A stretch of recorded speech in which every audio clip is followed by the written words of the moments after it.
It's officially time to open up those French doors and shift all entertainment to the patio. On today's episode of Homeworthy, we daydream about 9 spectacular home terraces, gazebos, and courtyards built for al fresco dining and happy hour clinking.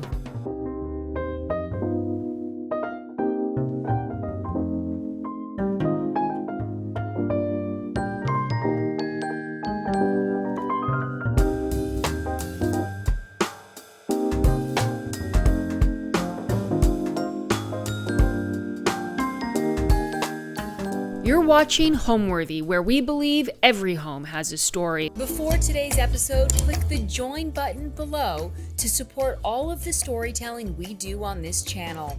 Our growing community of members help to directly fund more videos so we can capture these extraordinary homes from around the world.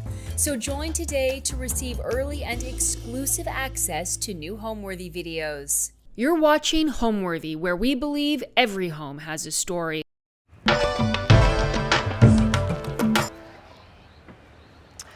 Welcome to our outdoor area. This is like our outdoor living room, extension to the main living room outside. The best time to sit out here is in the evening, like right before sunset. We all chill out around here. You've got the pool. It's so comfortable. This sofa, I've fallen asleep on this sofa. Like I read out here, I lay out here. I just love it. You can look at the house, you can look at the pool, and it seats 4 or 5 people comfortably. This is one of my favorite areas to lounge in the house. It's great. And all this furniture we actually manufacture here in Indonesia. It's all weather. It's so beautiful, it could be indoor or outdoor, but it's made to last a lifetime of outdoor. This is a beautiful collection that I make here in Java, actually. This is a cute little area. Let me show you this area. I love sitting here having tea in the afternoon. We hang out. Nice. Again, this area has a nice cool breeze. I love sitting here. It's private. You can meditate, sit here, and you've got the breeze coming from both angles. This is such a beautiful view of the house and the garden. I love this area. So this is really cute. Let me show you the pool area. So when we dine, we hang out outside here. This kind of like rolls around to the back. These little stepping stones. Got all the beautiful flowers. So this is very traditional Bali stepping stones, not ideal with heels, but you're pretty much barefoot 24/7. So this is the loungy pool area. This is probably the best part of the whole house. This enormous pool. This was here. This pool's 40 years old. I had it emptied and cleaned. At some point I'll re-landscape this area, but like this is the wow. This is the wow factor of the house. The garden is so amazing. And this area here, we dine, we hang out, we lounge, read books, and then this area here that I was talking about earlier is where the other compounds are. So this is acres of property that was once owned by an Italian architect. She broke up the land, and there's 4 houses, and each is its own individual style. Mine's traditional Balinese, another one's a little more Javanese. Like each has its own style, and they're much bigger than mine. They're 4 and 5 bedrooms. But this trail here leads you into the mysterious magical gardens of everyone's compound. And then the pool is communal. I just lucked out having the bird's eye view of the pool, but it is a communal pool. We all share, we all dine here. We had a party on Sunday night here, and we hung out with all of the people that live on the property. It's still it's kept its family vibes, that's for sure. It hasn't turned over very many hands. My house, only 2 owners, me being the second.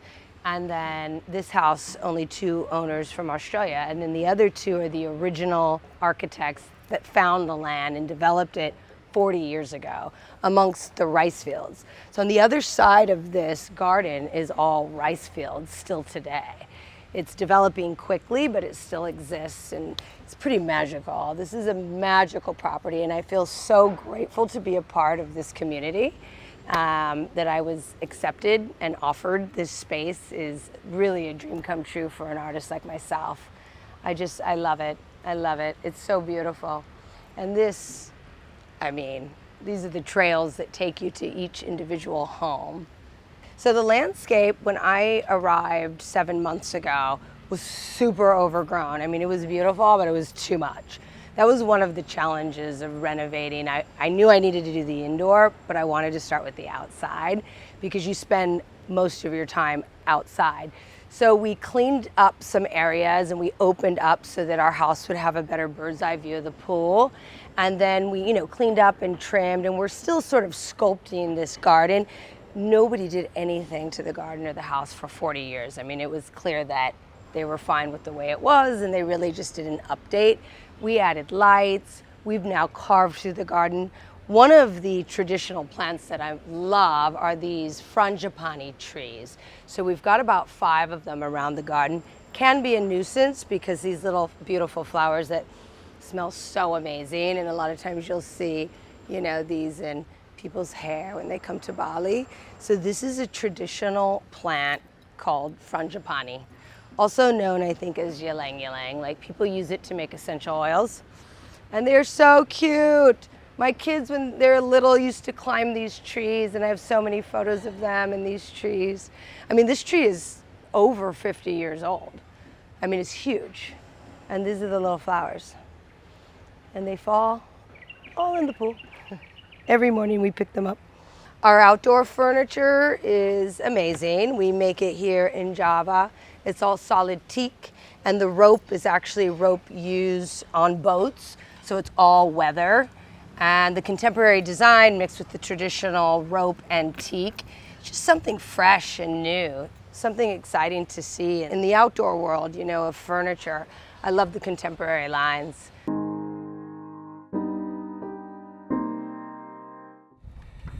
So here we go, opening up to the outside. One of my other favorite things, and they seem to always be fountains, is this of these transistors that would be on an electrical station. I've always wanted to do that. I finally found somebody that had these old the old brown ones, and did this faucet on it. It makes me very happy. And it makes the birds really happy too, because they like just a little bit of water on their back, which is heavenly. Through the windows, I stare at this a lot, like a zombie stare, sort of. Once again, lots of architectural stuff, can't stop it. And you can move it all around, which I love. He sits here sometimes. Sometimes he's like that. Sometimes there's another flower up there. It's really fun. It's like rearranging outdoor furniture when it's not too heavy. So you walk out, and then you kind of walk into the yard, which is interesting. Makes the house kind of more benign and sit down, and the yard has sort of rolling areas in it, which makes it engaging. So really still the main entrance to my yard is here, because everybody's used to coming in garden first. That's the way it always was. Parking is right out here, and this is the main garden gate. So people come in through here, open this up, and you're outside where the parking is, but you really enter into the whole reality of the garden and the compound as such. And you don't focus on house, because house is kind of hidden on the corner. What you walk into what everybody saw for 30 plus years, and my outside area, and it really flows well. So it's more fun to kind of start a party this way than them coming in to my front door, knocking on that small, tiny space, to me. And it functions well. It functions really well. This is a large LED light box that I got from a building downtown that they were doing for their kind of their model unit. And at night it goes through about 5 different colors, and it's on a small rotation, and it's incredible. I can't believe I own it. It wasn't meant to last this long, so I'm always redoing it, I feel like. And the yard I had an old sort of gazebo here, but it was falling by the wayside, so this got modernized by lifting up this art piece here. And the yard just kind of rolls. Once again, it's an old yard. I've got an incredible fountain here that I like a lot too. Water everywhere is good energy, I feel. So right in here is probably the first fountain I put in my yard. Also to help distinguish noise, because it's right on the street, to kind of, and you can see it all through the yard. It's lit up at night, and it's its own environment. And it's an architectural pot that I found somewhere and hadn't worn away by the water on it forever. And now with these trees, it's really stuck away, but very much so. I kind of go around here, and recently I had been to someplace in Newport, Rhode Island, where they had built outdoor rooms, which was one of the most incredible gardens I've ever been to. And this becomes an outdoor room. We might approach it later as I come this way, and gets a little brighter in there. But this is going to be a wall of green. I just put this in about 2 years ago, and it was a good stuck away area of the yard. I could make the room happen, I feel like. And as we go in, I kind of did an entranceway. Once again, like I'm always doing something out of funky pieces, and here's this kind of off-kilter stuff that I like to do that's a little crazier. The outdoor room that I've got here is fun because there's a piece that a client had in their backyard that I got to get because they were moving, and I always loved it. And she's a beautiful shrine here. I've got a little funky outdoor mirror, which I like a lot, and this interesting bench I found. But it is like a contemplative little room. And I really love the fact that I could put a room in testament to these people. And it's kind of fun to sit in here by yourself, especially in the early mornings in the summer, a whole lot. No, I love it here. We're right on the corner of my lot too, which is amazing. So it'll grow in. So here we go. So now when I come out of my new little garden room, I can walk out into the yard, which is really expansive. My house is all the way on the other side. But then we have a lot of garden that's been here a long, long time, and places where I can do architectural pieces. The round boxwoods I dig a whole lot. It seems like there are a lot of round things in my yard lately, but I love that. And little spots of trees and lights and architectural pieces here and there, which I enjoy. So when you're looking around, you see the fact that planted these trees in the middle. They're kind of a little knoll of trees, which really works well. And then we come over here, and here you get to the place which is what I call the garden house now, which was my original house for like 37 years, all the way at the end of the property. And when I first lived here, I had to come in through a gate this way and park on the street, so that was quite a different story. But I built this facade wall with, once again, the glass window from like scraps, and my friend that did the window was incredible, and there were 2 warehouse windows. We did one on top of each other, and now it's kind of turned into a garden around it because it's gotten so much shadier and so much cooler, and I'm not in and out of this house as much, so I've kind of gardened the outside of it a little bit more, and it rolls into the place where was a patio off of this garden where I would often entertain and just sit outside when I just first had my lot here. And I've been planting extra trees because we've really had hot summers to give us some shade and relief during the summertime. So same thing, you know, architectural pieces, you know, petrified wood, something that I bought from different people. This thing too, petrified wood. It's all fun. When I built the house, I was really into early the broken tile stuff, so I molded this around the door as sort of a frame and put in the broken tile, and even did the funny thing with the little sailboats and did a motif. Young and a little hokey at that point, but still fun, and it works. Well, for outdoor living here, what really happened, my original house that I lived in for so long was so small that I started building structures on the outside with just residue landscape material and stones and other kind of found objects. And I built an outdoor dining space, then a covered space where I did kind of the tile work, and then sort of a studio. And now that studio's evolved into being an outdoor kitchen because I'm not doing the tile work anymore. So my living is really outside, and it's outside with these structures, and The house folds to the outside very well visually, and people come in and out. But when I've got a lot of people over, we're sort of outside oriented, where you can sit outside, be in undercover, and wander in these rooms that I built out of all, frankly, just broken stone materials and other architectural pieces I've collected. Okay, and now for the crown jewel of the apartment. This is the deck.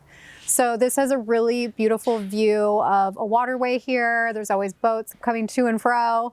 It's low tide right now, but I created this sort of cozy outdoor setup. These benches are built in, and sometimes this is a lounge space. This is how I would set it up for an outdoor dinner party in the summer. I kind of want it to feel coastal, but also a little bit like a French garden. So I picked up these iron chairs at a consignment store. I love these. I feel like they feel very kind of French English garden. Also lots of olive trees and lots of florals to kind of warm it up and make it feel not so stark. So I love having a little bit of lush greenery. And then my little umbrellas, which I love. So one thing you've probably noticed already from the rest of my apartment is I have flowers everywhere. One thing I love doing is flower arranging. I'm by no means a professional, but it's definitely a very relaxing kind of meditative thing that I do. So this arrangement I put a little net over the top of this little silver vessel and then just kind of arranged different supermarket greens to create this beautiful centerpiece. My mom actually used to be a florist and a wedding planner, so I am not, but I've learned from the best. I stuck with kind of a pinky purple spring color palette, and I think the key is to space them out properly, but also don't try to be too perfect. Just kind of add where you see space. I like to squint my eyes from far away and look at the arrangement, and if it feels like it's missing something, then I'll add something. But I think sometimes people get really intimidated by doing stuff like this, but there really is no wrong way to do it. So this is a little olive tree, freshly planted for spring, and I love having olive trees out here because they love the sun, and this deck gets a lot of sun. So I do have to water these a couple times a week, but they're pretty hardy and they hold up pretty well under the really intense California sun. Even though I live in a tiny apartment, I love having this space because it allows me to do what I love, which is entertain. I love having dinner parties out here with my girlfriends in the summer. I love to throw like a little themed thing. Sometimes it's Italian, sometimes it's like a little sushi thing. Sometimes I love to just pick up wood fire pizzas and salads and just eat out here, but it really is so nice because it really extends that space and it's an entertainer's dream. Off of the breezeway, after leaving the powder bath, you come into the main backyard, which is one of our favorite spaces.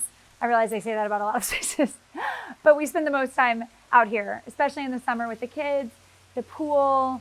I'll frequently come out with work. I'll bring some clients' wallpaper and fabrics, and I'll sit right here, have a Diet Coke, and judge their diving contest.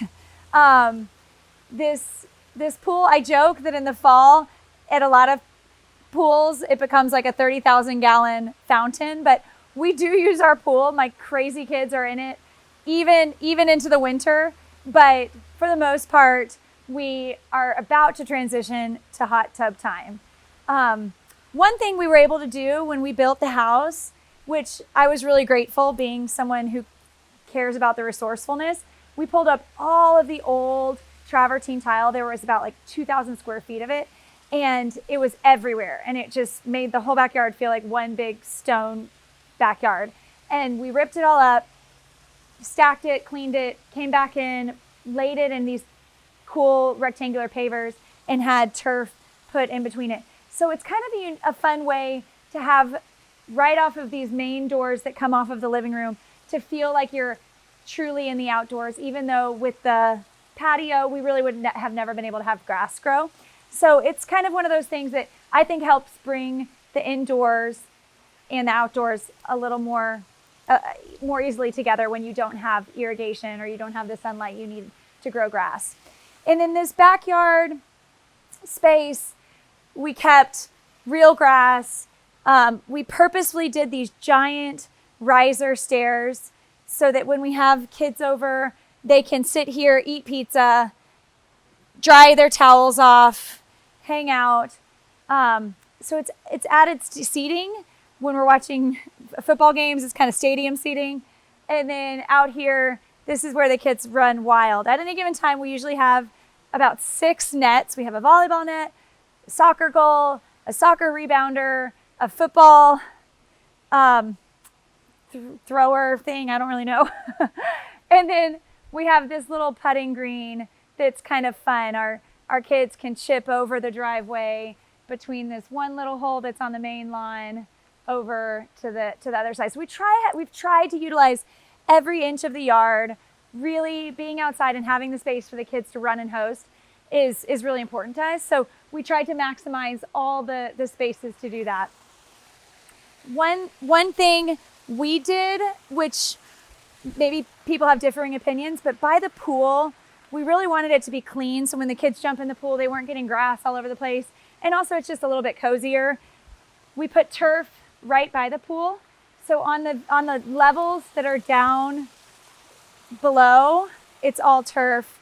And then all of this up at the top is zoysia grass. So this does turn brown in the winter while this stays green, but it really doesn't bother us. And it does create a nice space for us to always have a clean spot for the kids to jump in the pool. Up here we have the fire pit, which is so fun for s'mores. When we host parties, we have it going so people, and we prop up a bunch of Adirondack chairs and let people sit and have a cocktail, enjoy the fire pit. And over on this space, it was really underutilized when we bought the house. There was probably about 5 feet of hardscape, and that was it. And then all of this was just sort of mud and bush. And so what we did was we extended the slab over enough to have these pavers carry all the way to this outdoor kitchen. Hilariously, our fence was put on the wrong line. So we actually had 2 feet of an alley between our fence and our neighbors. So we were able to gain that back, put this outdoor kitchen right here. And I highly recommend, if you have a spot where you could nestle something like this in, think about how your family can use it. For us, we love having the option of doing the charcoal, doing like the hickory smoke. And then here, I love personally the option of just coming out and lighting up, not feeling like I have to smell like charcoal, but can easily get some steaks on the grill for us. And then for us, having some counter space was important. This is typically full of drinks for the kids, for the pool. When it's blazing hot in the summer, I fill it up. Even if I have folks working on the yard, all of my subs know at any given time, feel free to grab a water from here. And then we've got trash, and then just odds and ends. We've got some of our little burners and some lighters in there. And this goes out to the front of the house. If you have a chance to have a space that can allow people to come and go, especially if you have a pool, I love having the option of just saying, hey, come jump in the pool, come, the side gate's open. That way nobody has to come through the house unless they need to.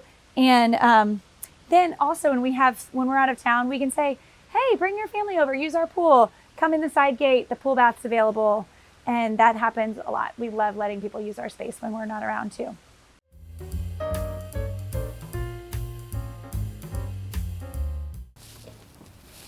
So this is my courtyard.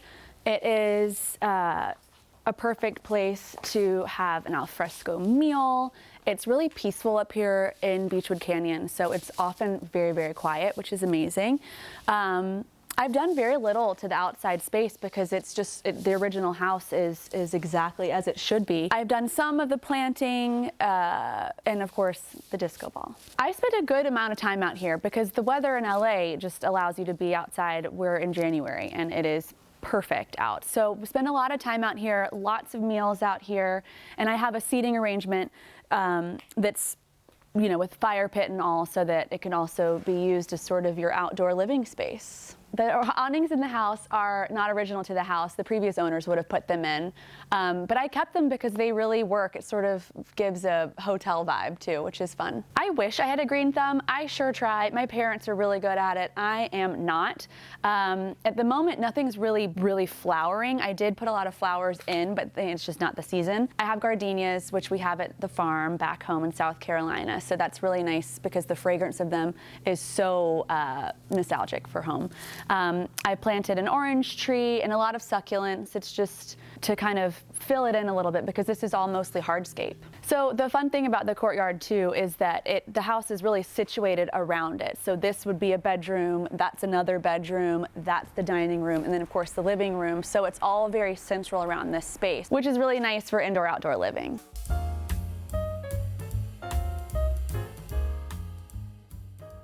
So I have weathered my fair share of East Coast winters. So I'm not gonna lie, 24 years in California and I love the weather. It will be 89 degrees today. So you can imagine that we are entertaining outside through, early November. So oftentimes we'll choose to eat out here. It's actually warmer in the fall in the Bay Area than in the summer sometimes. So we'll be grilling, we'll be eating out here. The kids will be in the pool.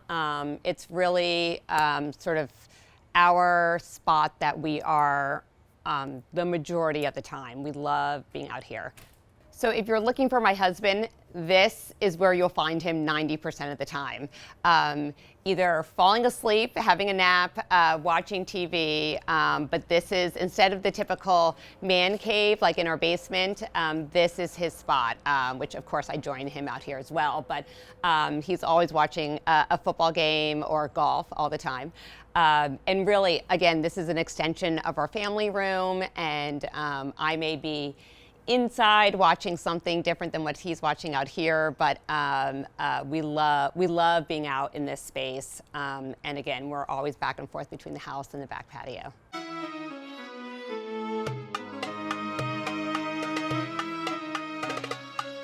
So this is the outdoors terrace, which is kind of where we live most of the time, except in August and in July when it's extremely hot.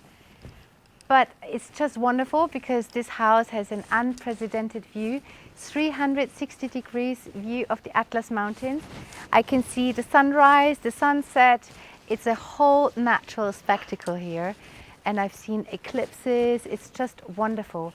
And I just love to wake up and have the feeling to be in the middle of the nature, which we are. So naturally, this space, it was built as a U form, as a U-shaped property, and in this sort of courtyard that you see here is the beautiful table, but it's actually, these are two vintage doors that are made into a table, and it can seat quite a large number of people. It's sort of the centerpiece for entertainment during the day and the evening. We can set it up really nicely. So this is a wonderful piece by my dear friend Laurence. She has this fantastic brand LRNCE. She makes incredible ceramics, beautiful furniture, and also clothes. And that was a house gift from her. And I tend to fill it with the olive branches from the grounds. And so, as I said, this table, wood is a living material, so sometimes it shrinks, sometimes it expands, so we've got to keep an eye on it, but it's usually, we did it on this big iron stands, and it normally works quite well for a big party here. So there have been quite some terrace parties here. Sometimes I have a DJ who comes here on outdoors.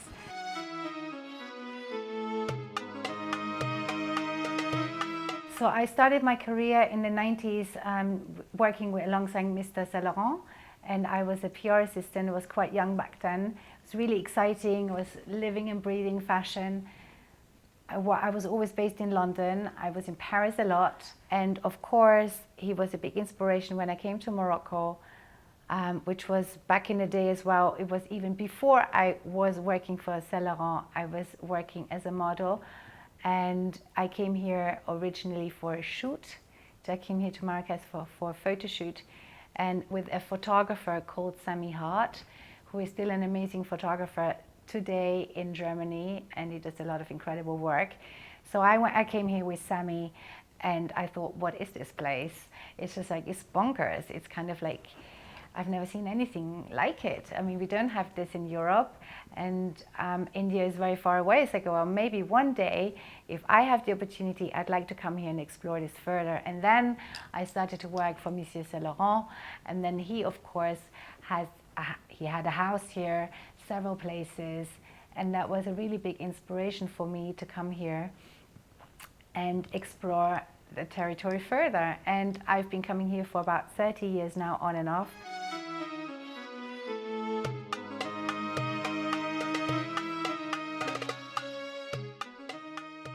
So follow me to the pool. I just redid the pool in this very nice, smooth kind of, I think it's called Dynabrite material that's really lovely to stand on. And during the day, this actually is also a perfect spot for home office, believe it or not. So I have this little island that I kept. It's a bit 80s, but I like to sit here with my laptop and have a glass of water and just really enjoy the view and the scenery while I'm doing work. And here around the pool we have fragrant plants. So we have geraniums, we have lavender, we have mint, and we have lemon verbena. So these are all natural herbs that they're very common here in Morocco, and the verbena tea, terrace, is fantastic. It's also called Louisa in Morocco. So here we have the graminées, which is the lovely grass that grows really fast here. We cut it usually in the month of January. It's cut really down, and look, it's already, I mean, it grows within 3 months. It grows really fast, but it's so beautiful. And when you have the wind, it just you have the melody of the wind and the grass, and I really like it. The contrast, the soft to the desert, and it's just magnificent. All the colors here. Morocco is very inspiring for not just its heritage, but also for the colors. So anybody who's really into photography in the arts and creative world will really like it here.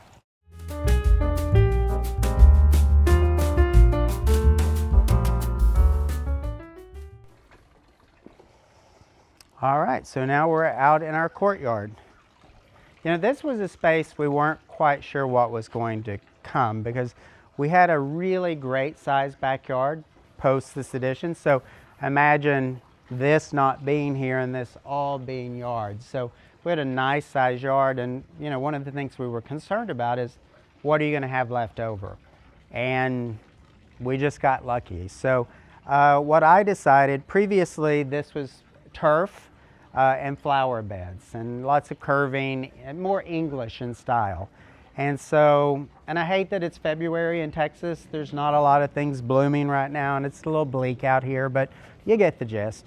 So when construction started, we kind of didn't know what we would end up back here with. And you know, we lost a lot of plants. Plants had to be moved. It destroys your landscaping construction. And so I took the opportunity to rethink the space. And so when we realized we had more space than we need, or than we thought we might, I thought, well, let's make this more like a New Orleans courtyard. So you'll see we put down all of the, and there, I had some just very smaller area, so found more of this great Chicago antique brick. So again, it instantly ages the space, so it's not brand new looking. I wish y'all were here in like a month, because all of this furniture goes away. And all new Palachek hospitality suite furniture is coming out here, so come back. But we do entertain a lot out here, so you know, formal or informal dinner parties out here, primarily a little more casual, blues and whites and white tables and things like that. And then I'm always on the hunt for unusual garden things. So you'll see over here, this is an antique armillary, which is how they would have, you know, measured time and astral positions at time.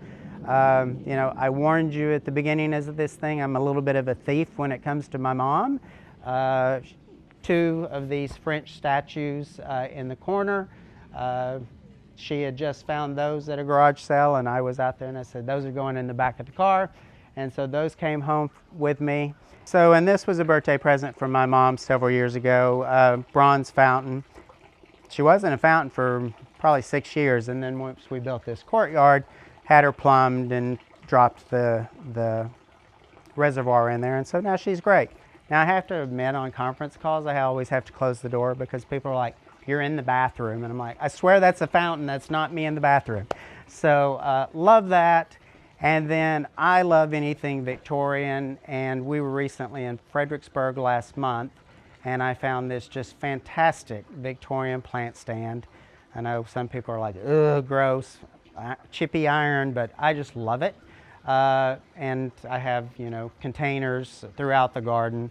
They're cast iron, they're heavy, they have substance, and they hold flowers beautifully. So you'll see them dotted throughout the garden. So come back in summer or fall, and I guarantee you it's color everywhere.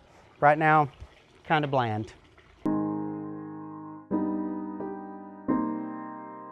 We have this wonderful little gazebo that's perfect for small gatherings of 4 to 6 people, and we have this set up for a lunch for 4. And the table setting includes some wonderful Italian millefiori water tumblers and these beautiful 1830s English sort of arsenic green glass sweet dishes. If you look closely at the table setting here, the flatware is a rare pattern of American coin silver by a silversmith called William Gale, and he was the first silversmith to introduce mass-produced flatware, and he changed the silver industry. But this particular pattern, the Gothic motif, was only produced for about 15 years or so, from the late 1840s to about the outbreak of the Civil War. It's actually considered the rarest American coin silver pattern. And we sort of repeat that in these Gothic pressed crystal goblets, which are made from a 1840s Baccarat mold. And we've paired that with what is probably one of my favorite patterns that Philip has collected. It's called Ye Old Willow by Crown Staffordshire, and it was retailed by Tiffany and Company in New York. And with the place settings of the cutlery, silver knives were not common until about the 1870s. They existed, but they were not quite common. And so this pattern is so rare, the knives are virtually extinct. So we paired these with wonderful lapis-handled knives that have steel blades. These were made in France by a company that's owned by Erquy. And the chandelier is a recent find from our favorite haunt in Lambertville, New Jersey. And we installed that out here to replace a rather unfortunate looking lantern that was here previously. So this is the entrance to Hollyhurst, and we named the property Hollyhurst because of these magnificent holly trees and holly bushes throughout the property. When we arrived in November, we realized that a lot of the boxwood was suffering from blight, but we've been replacing it with a new kind of holly that looks like boxwood. So that's our project for the next year. But we wanted to wait until we had the house for one growing season. We've only been here since last November, and it's been interesting to see what has survived and what came back, as the house had been rather neglected. A lot of wonderful hydrangeas are in the garden, and this wall of hydrangeas came out and is so beautiful. It's a wall of white, and the honeybees in the area love it very much. And then the roses did well this year, and I did have to plant some herbs. So I put in some basil and rosemary and some tomatoes, and everything seemed to do well. The soil is rather poor on Hell Mountain. It's very rocky, so some trees that I planted didn't really work out, but I tried to put in some fruit trees, as my Lithuanian relatives have in Kaunas. It's nice to go in the garden and pick fresh plums and peaches in season. And New Jersey is famous for its peaches and tomatoes. But it's a simple parterre garden, a work in progress still. Yeah, it's still a work in progress, of course, the first season, but the herbs did well and the strawberries did well, and I put in some peonies and more roses, and it's wonderful. It has a nice European feel, I thought. And we have this smaller terrace near the gazebo for cocktails in the evening. And it's sort of fun to sort of be here in the forest. Occasionally I do see a bear walk by on the other side of the bear fence.